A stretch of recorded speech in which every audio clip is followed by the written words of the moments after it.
In tonight's edition of A Ray of Hope, a story about a visually impaired man who held on to his dreams when everything in his life was going downhill.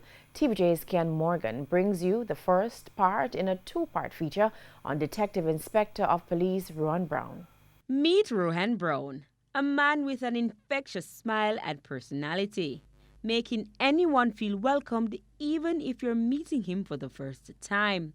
What makes him special is the fact that he's not only visually impaired, but he's the only one without sight in the police force to now hold his rank.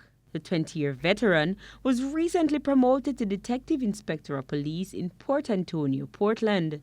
But if you should ask Inspector Brown, say about 10 years ago, if he believed that he'd accomplish what he has now, his answer would probably be no. That's because he was forced to retire after losing his sight. I had an accident along the Mandela Highway whilst coming off a training course at the training school, where I had some head injuries. The effects were not immediate. Mr. Brown said about a year after the accident, he lost the vision in his right eye.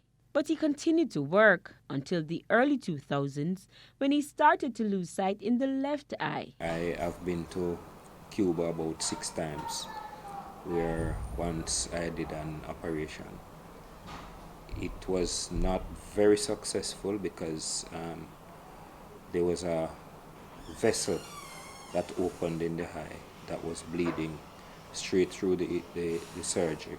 When the doctors told him there was nothing else they could do to restore his sight, he immediately lost hope. I had to feel for a wall behind me to lean up against, and I leaned there for probably about 10 to 15 minutes before my feet could carry me anywhere, because that was the gravity of the news at the time. His partner, who 3 weeks before gave birth to a baby girl, was also out of a job. They are wondering now, how are you going to support your family? Depression and denial set in.